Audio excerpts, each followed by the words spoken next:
So welcome back to the podcast, everybody. As ever, I am Paul Morrow on the ops desk, and today we're really excited to have back a return guest to the podcast. We have Matt Palumbo. Now, if you don't know him, Matt, first of all, is the content manager on the Bongino Report. So he wears a big hat in shaping public opinion, reporting news, and very much part of the alternative media that is really making the legacy media sweat. But somehow or other, he also finds time to write books. And Matt is probably the nation's leading expert on the Soros empire, this sort of web of NGOs that has been so influential in shaping public opinion in another way and in influencing the policies of our government, particularly relative to criminal justice. And we're really thrilled to have him back because he wrote the first book on George Soros, which is really the default document on him. But now we got the son, Alex Soros. The name of the book, the new one, is The Heir. And it's going to go into how this is all going to continue and, if anything, get worse. So we're really happy to have him. Matt, welcome back to the podcast. No, thank you so much for having me back on. So we appreciate you being here. And look, let's get right to it because The Heir, look, we went through it and it's kind of chilling. I got to ask you this. On what basis do you think we can say that Alex, if anything, is going to be worse than the old man? Well, I say the best case least harm scenario would be he just leaves everything on autopilot, and he's doing that plus doing a lot of other things. In fact, there was a recent interview with New York Mag where he was quoted complaining about some of the groups that he himself funds, He's trying to portray, he wants to definitely be seen as more moderate, but I think the real reason is just so people like me aren't, kind of up his ass, or the media as a whole isn't on him. And one of the areas has been on Israel-Palestine, where he's trying to take a more two-state solution, moderate approach while also being critical of Israel. And he was quoted as saying of the Sunrise Group, it's one of those climate groups that is always blocking off a highway somewhere or shouting someone down. He was complaining, why are all these people always talking about Palestine? And well, you are continuing to fund them, so clearly you don't actually care, but you have the power to stop it. And the thing about the groups he funds, and I think anyone that sees left-wing protests has realized this, even if they haven't described it mentally, that whenever there's a left-wing protest, there is an anchor issue, and then there are sub-issues. So if it's Black Lives Matter, anti-cops, the anchor issue. Yeah. For some reason, there's a Free Palestine flag, some pro-labor thing, an environmental cause, and it's always the same causes. It's just rearranged with a different anchor in these protests. They rearrange these deck chairs, and they're doing it now relative to immigration. Yep. You're seeing it with this thing in Newark. Like, it's a lot of the same people, a lot of the same groups, I'm sure, that have been involved in other causes, but now all of a sudden it's everybody going into the immigration bucket. And all of these people, the point I always make is that what people don't realize is it's a career path. Yes. There are people who just do this for a living. They start out as protesters in college. They are just weaponized by their elders, and the cycle just continues. And for some of the management class, it can be really lucrative. So I want to go into a specific example that you and I have talked about off the air. My understanding is that Alex is actually funding DAs against DAs his father supported because he doesn't feel like they're lefty or radical enough. Is that accurate? That is, it has happened once so far. It is truly incredible. I mean, I think that itself will become one of my hooks for the book. Maybe when I'm doing more promos, that's one of the ways he's so crazy. But in my first book, I have a whole chapter, and it's actually the same in this book, of all the DAs he funded that I thought were notable. And it didn't get the whole list, but ones that had information on them, had at least acted in some way. And one of them in Harris County was this woman named Kim Ogg. And of all the DAs, she was about a paragraph that I wrote about. All the other ones were 1 or 2 pages. She was a paragraph, and she was comparatively, for a Soros prosecutor, comparatively mild. Am I wrong? Yes. Correct. So I didn't have very much on her when I wrote it. I just figured, in the interest of being comprehensive, I would. And she did some very low level, letting more people out who maybe otherwise should have been kept on bail out without bail, and there was an immediate increase in the crime rate. Now, by the time I sent the book to the publisher and it was released, she had done a total 180, and unlike these Soros prosecutors who are completely ideologically possessed and just double down or somehow blame racism or the system, she went, well, this doesn't work, so I'm not going to continue doing this. And I, I'm not a fly on the wall, but I've noticed with a lot of the DAs that George was funding, they have had decades long careers of saying things that are criminally insane, like just the craziest progressive opinions you could imagine, and then he funds them and they behave accordingly, as they always have. Kim Ogg was never had made any anti-cop or anti-American statements like that, and I think she was just a bet to see, can you just corrupt someone on money alone? And the answer there was no. She ended up actually, I don't know what happened with her and George, but something had to have happened because she launched a criminal investigation into a Soros prosecutor not long, actually, after my book went to publication. She has since endorsed Ted Cruz. She's spoken out against left wing judges and urged But people she lost. Correct me if I'm wrong. She lost, didn't she? Yes, this is where Alex ties in. So I guess him is Sean Terr, and Alex primaries Kim Ogg in the Democrat primary. So she's a Democrat still, but is now advocating for right wing policies. I guess she got a front row experience on where the left doesn't work. But right. So to the Democratic Party of Harris County, or Houston, I think it was. But yeah, I think Houston. Yes, Houston. For them, the Soros philosophy is what they wanted, and 75% voted to oust her. And then the replacement, ended up just very narrowly beating the Republican in the general. And before he took office, it had turned out that he forgot to renew his law license. So when he was sworn in, they had to retroactively reinstate it a week prior. So that's where we're at. And then within a week or two of him taking office, there was a case where there was a rapist accidentally let out of jail early.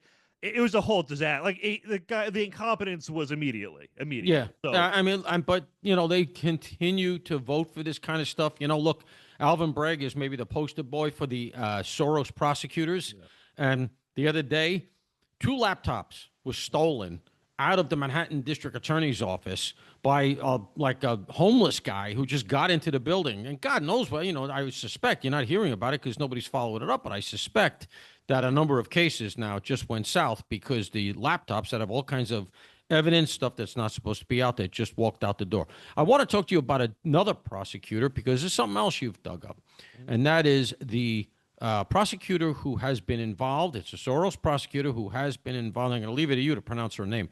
The prosecutor who has been involved in the prosecution of the Tesla stuff and the firebombing of the Teslas and all of that. Yes, that's Mary Moriarty. I myself said Moriarty as I was writing it. I'm like, there's no way it's anything but. But then it looks like Moriarty to me, but whatever.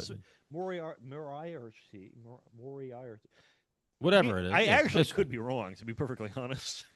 Yeah. We'll find out after the episode airs. So she was chief public defender in Hennepin County. She got suspended from that position. Ended up then running for DA in 2022 and won, and was sworn in 2023. I realized I should have added some context that Alex Soros took over the Open Society Foundations, his father's whole empire, in June 2023. Yeah. But he probably was controlling a lot of stuff behind the scenes way before that.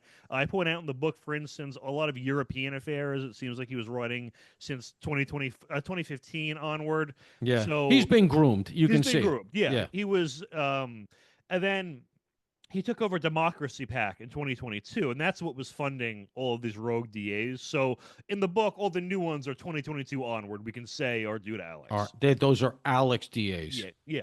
So this woman, allegedly Moriarty, there was a few outstanding cases, murder cases, when she took office that were brought before she took office. And in one of them, there was the right one. There was two teens charged with murder, where she was going to give them a plea deal that would let them out of jail by their 21st birthday. and it got so much negative attention that Tim Walz intervened to take the case off of her desk and gave it to Keith Ellison. Oh So, God. it's a hierarchy of insanity where it actually went lower by going to Tim Walz and Keith Ellison, and Right. obviously Tim Walz, and Ellison, they deserve no credit here. I mean, they were all in favor of BLM destroying their state back in 2020. Completely. I guess credit is for where it's due for actually wanting a cold-blooded murderer in jail, but it's still like they're not. It doesn't make them the good guys. There was another case where there was two teens who confessed to murdering a man in his car during a carjacking. One of them got 20 plus years, but then one of the cases was still outstanding when I'll call her Mary takes office, and she tried to get him a plea for 1 year in jail and 5 years probation.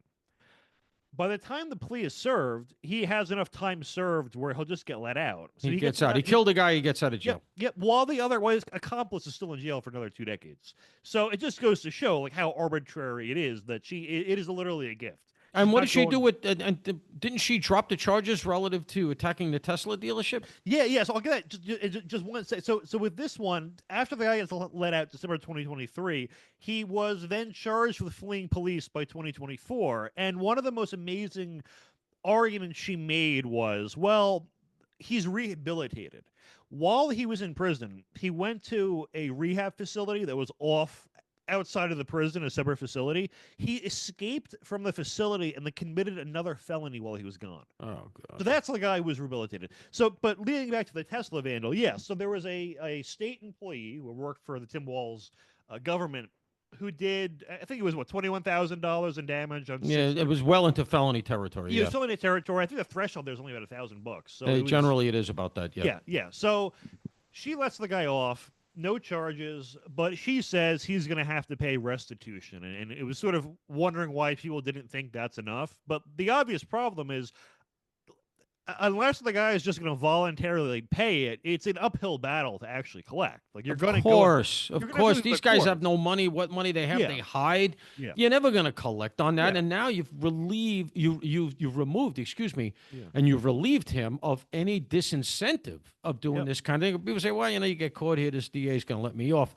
This Moriarty is a disaster. Yeah. And frankly, I think that she's so bad, I don't even know that this is going to last. But she's a Alex DA? Is that what I'm hearing? Yeah, she is an Alex Soros DA. And and the things too, like, okay, suppose the guy gets a wage garnishment. To recoup $21,000, well, overall, but okay, $21,000 divided by 6 people, so they're getting a couple bucks per paycheck. Like and there's nothing punitive in it. Like, okay, correct. you got to pay the money back, but there's no like, okay, I damaged it. It's almost like buying something. It's like, I want to do this stunt. I'm willing to pay a certain amount of money out of my paycheck to do it. Yeah. But there's nothing punitive about it. You've never taken a bigger hit. There should be at the very least, there should be all kinds of fines. But realistically, in light of the fact that you've not only damaged the property at a felony level, but you've put people in danger. What if the fire department shows up? One of them gets burnt. What if somebody, what happens to firemen? People don't realize firefighters die more often from heart attacks. They're carrying all of that gear. They're fighting the fire. There's all of that smoke. The heart gives out. That happened to a childhood friend of mine. His father went that way, God bless. So, I'm very hypersensitized to that. And, I see something like that. I say, how dare you? You're allowed to burn stuff down and we're supposed to look the other way. Well, I'm thinking in economic terms, obviously, but even the cost of the response time, the investigation, the opportunity cost, it goes up pretty high. And then it's a problem with all this second chance stuff is you never have a criminal record. Yeah. So in theory, you can endlessly get second chances because you commit a crime, you don't get a record, you commit a crime, you don't have a record, et cetera, et cetera. So it's just a loophole for no consequences. And it's disgusting. Yeah. So I believe it was a Wednesday she announced she would not be filing charges against this guy. Mm-hmm. The prior Monday, as in 2 days prior, she filed charges against a 19-year-old woman for keying her coworker's car, and it was $7,000 in damage. Yeah. So that just says everything for yourself, and it ties in. So I pointed out one of it's not even what the laws are. Obviously, they reduce the severity of the laws, the punishment, but you don't even actually have to do that. You can just choose what to enforce and against who. There was a DA I talked about in the first book called Diane Becton. And as part of her social justice agenda, vandalism wasn't committed a crime Yeah. or graffiti Yeah. because, blah, blah, blah. It's disproportionately poor people, people of color, et cetera, et cetera. So she lets that go. Not a crime. She's still in office. A white couple graffitis over a Black Lives Matter mural and got charged with vandalism and a hate crime. Where was that? It was in which double check which one she's in. She's one of the more obscure ones. Diane Becton is in Contra Costa County In in San Francisco. It's in California. Yeah. All right. Yeah, because I've heard of it. Look, the canard that they hide behind, it's a complete myth, is prosecutorial discretion. Yeah. Now, look, this you don't have to be a lawyer to know this. Prosecutorial discretion means that prosecutors in certain individual cases have the discretion about what to charge if there are mitigating circumstances. What they don't have the ability to do is to take entire statutes that have been put in place by the legislature and take them off the books. That's what they've done here in New York. Theft of service, which was the key to broken windows policing, because you got the perps going on the subways, jumping the turnstile. Not everybody who jumps the turnstile is a hardened criminal. But pretty much every hardened criminal who's coming on the subway to commit a robbery is going to jump the turnstile. And as a result, that theft of service charge was the linchpin to getting guns and robbery crews and worse, rapists, etc., off the subways. 4 to 5 DAs in New York City have taken that charge off the table. It's a disgrace, and it's actually just an abdication of some common reality that we all live in. So, look, clearly, Alex is going to be supporting DAs who undermine all of this stuff. And I got to ask you a more philosophical question, because you wrote a whole book on it, and I have no doubt that the book is not only compelling. I read your first one. I haven't gotten to this one yet, but I skimmed it for the interview, and I got the gist. I know it's filled with specifics, and I know it's going to show how bad the Open Society Foundation is and the stuff that they're funding. I got to ask you the question I asked you last time. Why? Where is he going with all of this?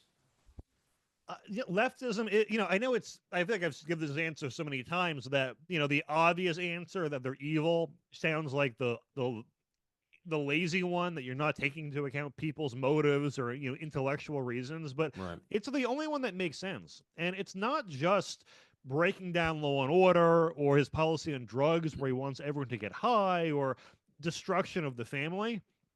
Like, it extends beyond politics in that even the kind of art these people like, or the type of architecture, like remember the Podestas, the art that the Podestas had. Yeah. Everything with them. Epstein, look at Epstein's art collection. Yeah, like anything that has, and I'm not trying to quote the Unabomber here, but if you've read the opening of his manifesto, but anything that has like this aura of success or greatness is something the left immediately hates. You're even seeing this with the refugee issue where, or not refugee, but where we had, 10 million at least illegals from Latin America come in, and there were all the excuses in the world for why we had to take them, and they're going to do jobs we won't do, they're going to bring great food, blah, blah, blah. We just took in 50 people from South Africa that were white, and heart attack. And it was a heart attack. And these are people who actually most are farmers there. Like, they literally will do those jobs if it is the case that we need them. And they are, they are just not, they don't look the way the left wants them to look. Therefore, we have to, 50 out of 10 million isn't even a drop in the bucket. It's not even a drop in a drop. Like, it's just so insignificant, yet that alone represents such an evil to them that the Episcopalian Church is no longer going to be funding refugee resettlement. Like, it's just, it's mental illness. And even things like, and anyone that's been to CPAC or seen a liberal protest knows what I mean, that you can judge a book by its cover about 99 out of 100 times, in that there's no one in the world who's been had pink hair and dressed like they work at Hot Topic and espoused right-wing print socially conservative No, I principles. mean, look, all you got to do is go on Libs at TikTok on any of the Correct. social media forums, and every damn one of them has a nose ring. And so you just can see to yourself, wow, Yeah. you're looking at this. I guess you really, you hated your parents Yeah. very clearly. I want to enlarge the canvas a little bit and go outside of America now. Very clearly, they hate West. There's a reason the people we're talking about are chanting, hey, hey, ho, ho, Western Civ has got to go. Because at the end of the day, what does it really come down to? They want to control the narrative, and Western civilization is a threat to that narrative. And the reason they want to control the narrative because it's power. If they got what they wanted, what do they want? 10 to 12 million new people on the voter rolls, maybe as high as 20, so that the Democrats have unlimited power going forward. AOC is the president. Western civilization has got to be completely torn apart. And I don't know what they expect to replace it, but everything that's come literally going back to the Greeks, the Romans, the Renaissance, all of it out the window, all conceptions of law, of what we would consider beauty and art, anything that is coherent in terms of a narrative that speaks to success or anything remotely like a meritocracy, all of it out the window. It all has to be a clockwork orange. It all has to be configured by them. So it's a global movement. And of course, it's very communism adjacent. I mean, realistically, scratch one of these people, you find a Marxist. So let's go to the fact that it's not just America that Soros operates in. And I'm interested in this stuff where Alex seems to have played a role in regime change in a place like Albania. Yeah. Now, this is all very murky. We want to caveat it with that, and nothing criminal has been alleged. But what's going on there? Yeah, that was the most fun chapter to write. I went there for the first book and met a lot of I met two presidents, former prime minister, a lot of members of Congress, and or I Parliament there, remember. and I've Right. I stayed in remember us talking contact. about. Yeah, yeah. Yeah, I've come in contact with all of them. So I was when I was writing this, I was just able to text them like, "Hey, what do you think about this?" And then send me back an article. It helped a lot because you probably noticed almost all the sources in that chapter are in Albanian, and Right. they were able to help me a lot. And like, it's obviously you can translate articles through your browser if you have Google Chrome, but to search for things is very difficult in other Yeah. languages. So they Yeah. helped me a lot with that. And it goes back to a rivalry back right after communism ended. So Sally Berisha wins the presidency in '92. He's the first democratically elected president. He calls his party the Democratic Party, though it has no relation to the U.S. Democrats. Yeah. And Soros starts helping out. He funds a lot of the schools there. In fact, something like 70% of the schools in Albania today are OSF funded to some extent. And he told me he was initially very thankful for all the help. Like, we have no resources. They were the third poorest country in the world when he Yeah. took over. Albania is Well, traditionally among the poorest nations in yeah, Europe. Yeah. yeah. So it's like, well, we'll take the help. We're really happy, and then realized, well, the curriculum they're teaching is not too far off from what we just came out of, and then has all the social liberalism and all that. Right. So they have a conflict, and there's been sort of a battle between the two of them just throughout the years in the media and such. And Berisha's rival Eddie Rama, he heads the Socialist Party. He's been actually just reelected for his fourth term as prime minister. Unfortunately, a very popular prime minister and good friend with Alex. But in the early 2010s, Albania started passing judicial reform. And there are leaked documents showing that the Open Society Foundation played a crafting role in all of the policies that went into it, which politicians got, basically every detail was dictated by them. Hmm. And the all you need to know is the end result of it was it completely solidified the Socialist Party's control over about 90% of state institutions. And then it also created a agency that the acronym in America is SPAC, Special Prosecutors. Crap, hold on, let me get the Well, whatever it is, I get the gist. Yeah. But they're Sorry, it's a essentially. special structure against corruption and organized crime. I screwed up the acronym in my head because it's Albanian. It makes sense in Yeah, Albanian. of course. Right. So SPAC is created, and it has done a lot of good work in fighting corruption in Albania. But one of the things it's been alleged of doing is being an arm of the Socialist Party in that, yes, it will go after members of the right wing Democrats and the Socialists, but if it's going after the Socialists, it might be going after one who's just a threat to the party, while the Democrats, it goes A after. counter-revolutionary.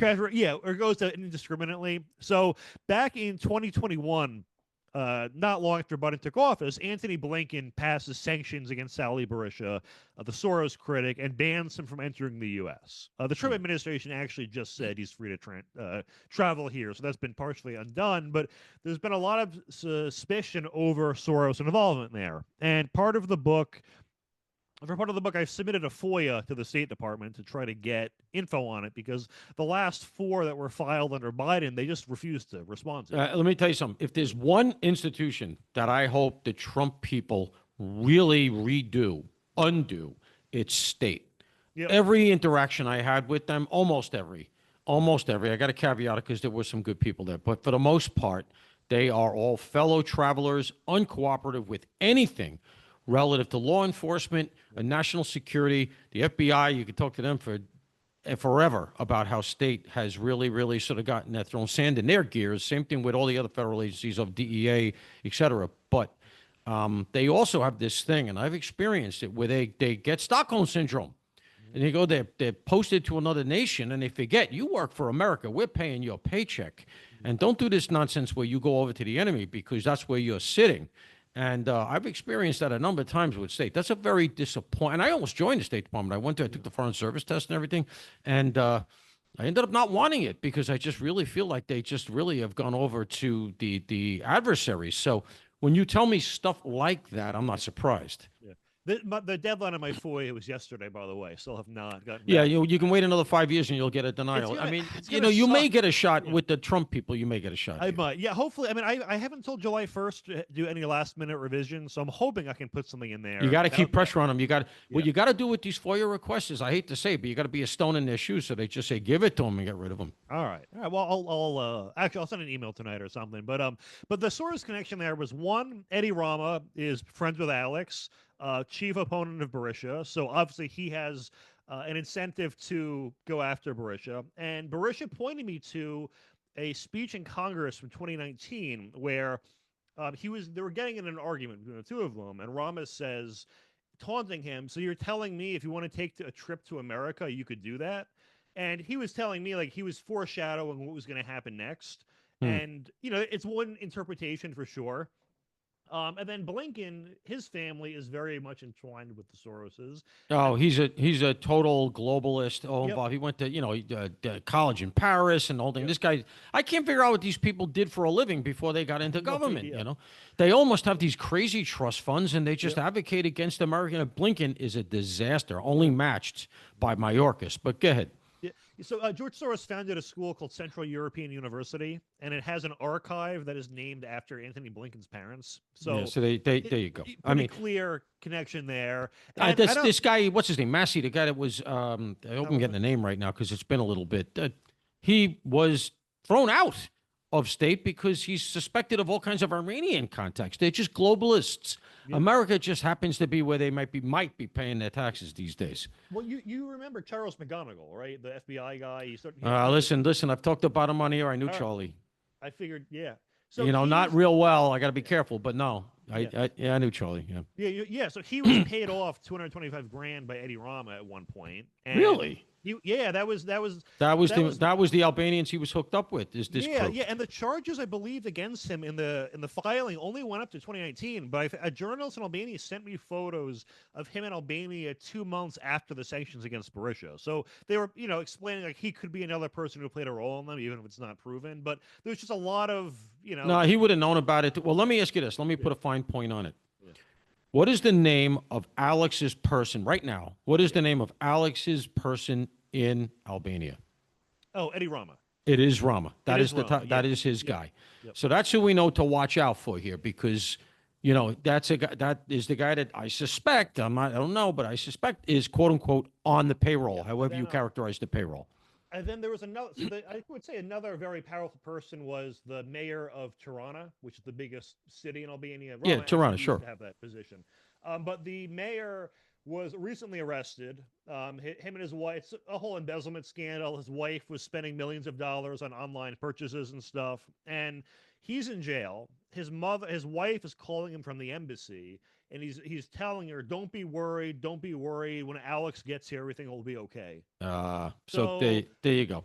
So unless, yeah, realistically, he the Soros excuse me, the Soros family has decided essentially that Albania yeah, is going to be home base in Europe. Sounds like mhm. to me. Yeah. And the thing is, it's such.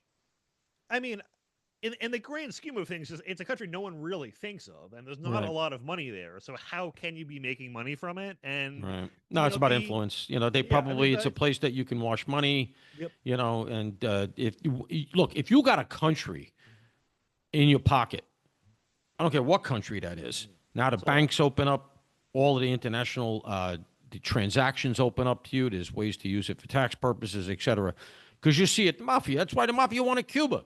Yeah, You know, I mean, aside from the fact, you know, you got the hotels there and everything else, but, you know, you could just, everything is going to be headquartered there. We're not going to pay any taxes. We're going to run the place.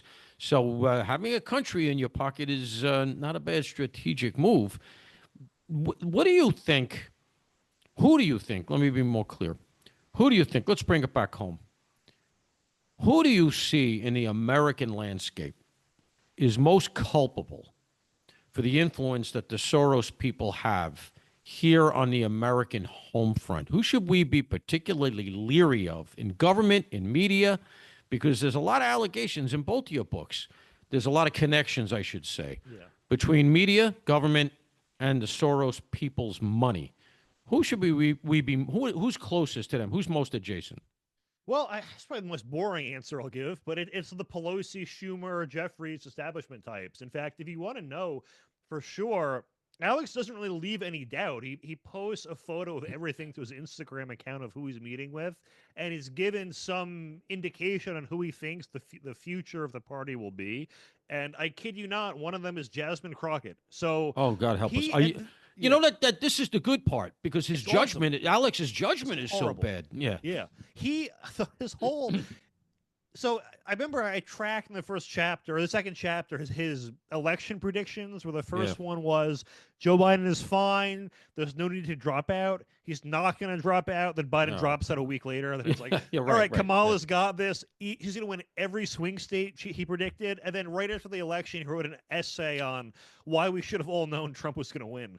Like that, he knows nothing. He's not, and He knows nothing. you've heard him He speak, right? he strike. Yeah, I have. He Oh strikes yeah. me as a dilettante. Hmm. You know, his real main concern when he wakes up is, you know, what five-star restaurant am I going to today? Do I want to take the jet to the south of France? You know, it's a little hot. Let's go down to the Bahamas, whatever. But I think that at the end of the day, he wants to be relevant. He's got a pool of money the size of Mount Olympus, so he can do what he wants. But I don't really think he's that sophisticated. He's that sharp. And Not at all. when the old man actually does take his finger off of the button of the organization, it'll be interesting to see where it all goes. So to take us out, let's segue now into a couple of things. First of all, what most surprised you about your research into him? Is there anything salient that jumps out where you would say, wow, that's interesting? I don't know if this is just me being naive, but when he portrayed himself as being more moderate on certain issues, I thought maybe he's actually telling the truth. Like talking about I don't know, being more pro free speech on college campuses, and was one of the issues he claimed when the Wall Street Journal reported on taking over. And I have gone through every single grant, and there have been $0 spent in advancing free speech on college campuses, or even the Israel thing. So George Soros started something called the Open Society University Network, which Alex now inherits. And Alex claims to be more of a moderate on Israel Palestine. One of the groups in the Open Society University Network is Al Quds University in Jerusalem. Yeah, Al Quds. Yeah. Members of Islamic Jihad have had rallies there where they do Nazi salutes. Yeah, no, Al Quds is bad news. Yeah, I mean, I think they're designated, so I don't. I can't they believe are. he's getting away with that. Yeah. Meanwhile, he's sharing memes about the Elon Musk fictitious Nazi salute, and I'm Yeah. like, but they're actually doing it. They're people who are actually murdering Jewish people doing it there. And the only excuse he would have is if he just somehow doesn't know what his own organization is doing. But I've gone through the grants. In fact, actually, I should get started with this. What did surprise me the most was I decided to do a chapter at the end because all the data they have on their grants are up to 2023, which is Alex's first full year, I would argue, in office. I know they announced it mid 2023, but he took over the board of the OSF in 2022 in December. So I think 2023 is fine to count the full year. And I narrowed down just grants that were $500,000 plus.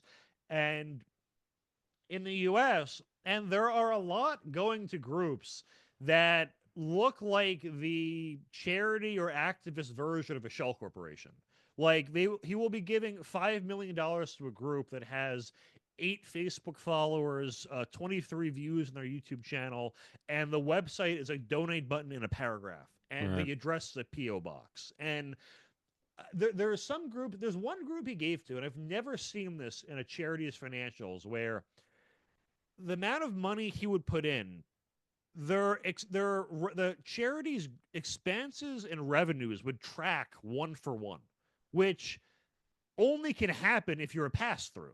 Yeah, Yeah, impossible. That's yeah, right, impossible. Every yeah. So purchase would have to match exactly, which of yeah, course doesn't happen on Earth. and then I tracked where that money was going, and it was all like political consulting firms who were then giving to other. Like it was this crazy web They, that. they they know how to Yeah, do it. They yeah, they Rush Limbaugh used to have a phrase, I'll never forget it. He was talking about the Lois Lerner thing when she had the IRS, and he said, they were saying at the time, get her emails, see who directed her, and everything else. And I remember Limbaugh, and this is why he was just such a force. He was willing to cut against type, and he said at the time, don't get her emails, don't bother, don't waste your time. You want to do the investigation, yeah, go ahead, but you're not going to find anything, and here's why: they know what to do.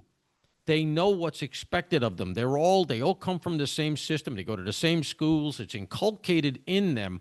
All of the methodologies and tactics and strategies are just part of the DNA of the progressive left. They know how to do it. They know, okay, well, I can get some Soros money. I'm going to get it on the rebound off of this group. Then I'm going to ping it to this guy. He's a friend of mine. I can trust him. That's why these groups are so difficult to penetrate. And to penetrate them, realistically, what you'd have to do is put in a long-term undercover. There's no other way. And that's very hard to do in a First Amendment society without a real strong indicia of criminality. You can do it in terrorism, you can do it against the mafia, you can do it against the cartels, but to put an undercover in, to hit the threshold, to put in an undercover in a white collar case, really, really tough. And they know it because they got lawyers. These groups, they all got lawyers. If you look at who runs these things, it's all lawyers. They understand where the thresholds are and they stay just under it. I'm going to give you the last word, and we're going to have you back because the book is going to develop sure. a lot of chat, man. And I want to read the whole thing because it's infuriating. I don't want to infuriate the audience, but I got to tell you, it's one of those things where you read it and you say, thank God I read it. And this is BS. It shouldn't be going on. Just me writing it, going nuts. Yeah, it's one of these things where you just want to throw the book across the room. So let me have you take us out with what you feel the biggest takeaway should be, where this is all going. How do you want to characterize this for our audience? Well, I would say, Alex, we are very blessed in that he is not really smart or articulate or cunning. He is not a natural leader. In fact, the New York Magazine did a profile on him, which is a very liberal magazine, but they had quoted a number of insiders kind of questioning to the effect of how the hell is this guy running the show? He cannot get to say he can't get through a sentence. It's he can't get through a word. If anyone's Yeah, go he look him almost up he comes afterward. across as like a little almost like on the spectrum. I think so, and I think he's afraid of me because he knows who I am. That mayor Oh, I I'm mentioned, sure he does. Yeah. that mayor I mentioned when I was in Toronto, or that I mentioned that made that call from the phone. I was when I was in Albany. If you go on a TV show there, there's barely any network, so 10% of the country knows who you are. Right. So the mayor I mentioned, he knows who I am, and he was texting someone in the opposition about me, and the guy in the opposition said, "Oh yeah, you should organize a meeting between Matt and Alex." And the mayor was amused by the idea. Alex did want not any wanted no part of it. So, Oh my and God. then and part of this book too, I reached out to his chief of staff, and it took a while before they get back to me. I called the OSF. were not a fan of me at all, let me tell you. And so anyway, she's like, well, Alex can't do interviews or doesn't do interviews, she's told to me. And as she told me that, he was still doing the New York Magazine interview, so she was lying to me. Yeah, yeah. And she's like, but if you want to send us the book, we can look at it. Yeah, I'm sure you will. I'm not falling for that. So I'm like, I'll send you guys written questions if you want that. And then she just never got back to me. Yeah, you're never going to hear. But so the guy knows who I am and does not want to speak to me. And I'm not really that scary of a guy, so I just can't see him being well. I think you are to. I think you are to them because you're making the kind of connection that's nobody has made. And I got to tell you something. If there was ever an administration that would be willing to punch through all of this noise and potentially set up an investigation that sees where all of this dark money goes, and is it money laundering or what's going on? It's this administration, so they should be afraid of you because you're connecting dots. I always forgot where I was going with that. Yeah, no, with the dot, definitely with the last chapter where I have all the most suspicious groups that are receiving money. I think there is definitely something to be looked at there. At some point, some U.S. attorney is going to grab that. And let me be the first to say, folks, Matt Palumbo did not kill himself. I've gotten it out on the record. Good. All right, look, Jesse Smollett, I'm not suicidal. Very good. So listen, man, we're going to have you back. I want to let the book get out there. Let it when's it? So give us a little bit of an update on the book to take us out. So, where is it available? When is it going to be out for the public, et cetera?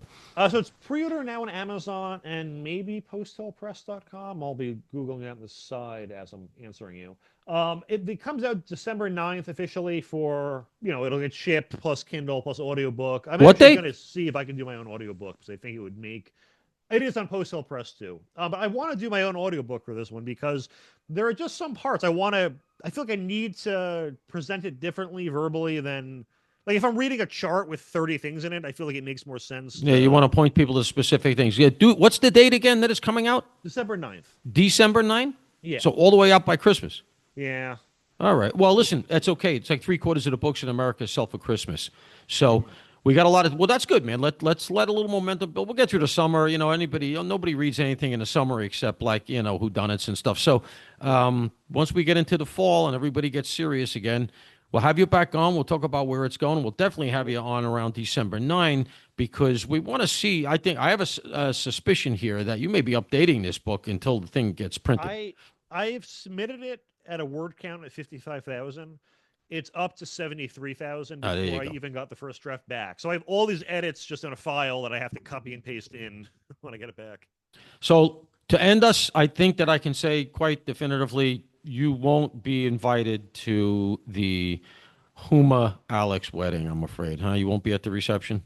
No, but when I talked to her chief of staff, I said, I hope they have a great wedding. Maybe you can jump out of the cake. Maybe. All right, Matt. Listen, man, we appreciate you coming in, brother. And we definitely want to have you back. I want to pour through the book, and I want to look at these connections, where these sorts of books really matter. And this is why a book still matter. Nothing will make the connections and give the full context of the kind of stuff that common sense, I'm not even talking about the right now, common sense is up against. These are the people, these NGOs are just emerging, I think, into the public consciousness. Soros has been out ahead for a while with this stuff. He knew how to work in the background. He knew how to do the funding. But it isn't just him. You got the Ford Foundation, the Rockefellers, a whole series of other, I think, bad actors. You got Bill Gates' wife that runs, I think it's the Gates Foundation or whatever. She's giving money to every wrong-headed. These are the people who say, bring in 12 million illegals. Oh, and by the way, let them fend for themselves. At a time when we are offshoring our unskilled labor, and what we're keeping here, we're giving to robots. Let's bring in 12 million people who are unskilled. You're telling me that makes sense for the future of the country? I would argue it doesn't. And at the same time, we're saying let's make sure that we have prosecutors who won't go after those who break the law. It's all just a recipe for disaster. And I think that finally the public is waking up to it. But they wouldn't wake up to it if it was left to the legacy media who carries the water for these folks. And that's why people like our guest, Matt Palumbo, his book, The Heir, which is going to be out in December, and others like him are so important, and that's why we're so happy to have had you today. Matty, we're going to see you again soon. Thank you again.